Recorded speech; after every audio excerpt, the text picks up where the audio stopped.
दोस्तों, आपने समय यात्रा के बारे में सुना और पढ़ा होगा। ऐसे टाइम ट्रेवल की घटनाएं सुनकर या पढ़कर हमारे शरीर के रोंगटे खड़े हो जाते हैं। और इस वीडियो में मैं आज आपको जो घटनाएं बताने जाने वाला हूं वो काफ़ी हद तक सही है। टाइम ट्रेवल या एक समय से दूसरे समय में सफ़र करना एक ऐसा विषय है जिस पर वैज्ञानिकों के बीच खूब सारे मतभेद हैं और ये रोमांच से भी भरा लगता है।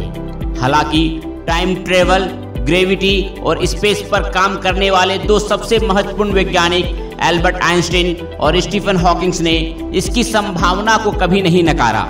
आइंस्टीन की जनरल रिलेटिविटी थ्योरी और स्पेशल रिलेटिविटी थ्योरी इसे कई मायनों में संभव भी बनाती है। टाइम ट्रेवल के बारे में आइंस्टाइन अपनी थ्योरी में तर्क देते हैं कि स्पेस 3 डायमेंशन में काम करता है और समय ही इसका चौथा डायमेंशन है।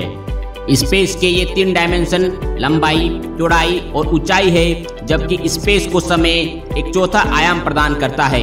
आइंस्टीन की स्पेशल रिलेटिविटी थ्योरी के मुताबिक अगर आप काफी तेज गति से प्रकाश के सोर्स की तरफ यात्रा करते हैं तब ये स्पष्ट हो जाता है। ऐसा करने वाले जुड़वा बच्चों में से जो स्पेसशिप में मौजूद है उसकी उम्र तुलनात्मक रूप से कम बढ़ती है। आइंस्टीन ने तो यहाँ तक भी कहा है कि ग्रेविटी के साथ छेड़छाड़ कर भी समय को गच्चा दिया जाना संभव है। हालांकि दोनों ही वैज्ञानिकों ने यह माना है कि मनुष्य शरीर जो है वो टाइम ट्रेवल को झेल पाएगा या नहीं, यह कहना काफी मुश्किल है। आज हम इस वीडियो में टाइम ट्रेवल से जुड़ी कुछ ऐसी घटनाएं के बारे में बताएंगे जो आपके शरीर को रोमांच से भर देगा। पहली घटना है माइक टायसन के फैन के बारे में। सन 1995 में उस वक्त के मशहूर बॉक्सर माइक टायसन और पीटर मैकिनली के बीच एक मैच खेला गया। ये मैच एक सामान्य बॉक्सिंग मैच था, लेकिन जब इसकी फुटेज को ध्यान से देखा गया तब सभी को इसमें कुछ अटपटा नजर आया।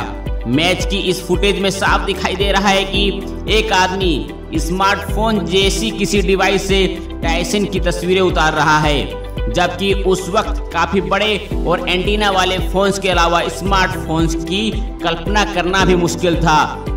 इस फुटेज की जांच की गई, लेकिन इसमें किसी तरह की कोई छेड़छाड़ नहीं पाई गई। दूसरी घटना है चार्ली चैपलिन से संबंधित।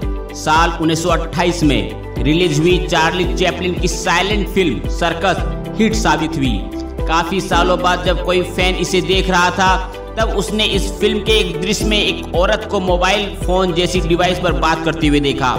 बाद में फिल्म के इस दृश्य को कई तरह से जांचा परखा गया और ये फुटेज क्लीन पाई गई। टाइम ट्रेवल के पक्ष में रह रहे लोगों ने इसे आने वाले समय से भेजे गए किसी संदेश की तरह माना। हालांकि इसके कोई पुख्ता सबूत नहीं मिल पाए हैं। ब्रिज ओपनिंग वाला टाइम ट्रेवलर के बारे में आप सबने भी सुना होगा। ये अब तक की सबसे प्रमाणित फोटो मानी जाती है और ये फोटो साल 1941 में ब्रिटिश कोलंबिया के साउथ फ्रॉक ब्रिज के उद्घाटन के दौरान ली गई थी। इस तस्वीर में एक युवा पुरुष दिखाई दे रहा है जिसके कपड़े पहनने का अंदाज आसपास खड़े लोगों से काफी अलग है। उसने ग्राफिक टी शर्ट पहन रखी है और यहाँ तक कि उसने काले रंग का सनग्लासेस पहना है। साथ ही उसके पास आधुनिक DSLR कैमरा जैसी चीज भी है। और हमें आपको बता दूं कि इन तीनों ही चीजों का आविष्कार अब तक नहीं हुआ था जब ये तस्वीर ली गई थी और इस तस्वीर के साथ भी कोई छेड़छाड़ नहीं पाई गई है। चौथी घटना साल 2013 में न्यूयॉर्क की वॉल स्ट्रीट में एक ही नाम के आदमी की चर्चा गर्म पर थी। ये नाम था एंड्रयू कार्लसन, जिसने $800 की रकम से शुरुआत कर 2 हफ्तों की ट्रेडिंग में ही करीब 24 अरबों की रुपए कमाई कर डाली। शिकायत के बाद पुलिस ने कार्लसन को इनसाइड ट्रेडिंग के आरोप में गिरफ्तार कर लिया।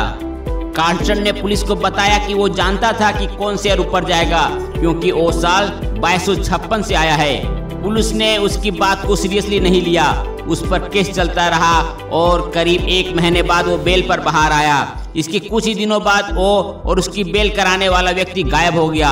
दोनों में से किसी से जुड़े कोई सबूत या रिकॉर्ड नहीं पाए गए हैं। दोस्तों, अगर इस तरह का टेक्निक हमें मिल जाता तो हम लोग भी रातों रात करोड़पति बन गए होते। 5वीं घटना है रुडोल्फ फैंटेज की। न्यूयॉर्क पुलिस रिकॉर्ड में भी कई ऐसी घटनाएं दर्ज हैं जिसके बारे में कुछ भी स्पष्टता से कह पाना मुश्किल है। साल 1950 में वॉल स्ट्रीट पर विक्टोरियन समय काल के बालों और कपड़ों वाला एक शख्स दिखाई दिया। वो कुछ परेशान था और सबको घूर घूर कर देख रहा था। वो सड़क पर था और उसने सामने जो आती गाड़ी को घूर कर देख रहा था जैसे उसने पहली बार देखा हो।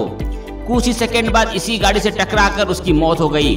इस व्यक्ति की जेब से पुलिस को 19वीं सदी में इस्तेमाल किए जाने वाले कुछ रुपए और 1876 का लिखा एक पत्र और बिजनेस कार्ड बरामद हुआ, जिस पर उसका नाम रुडोल्फ फेंटेज लिखा था।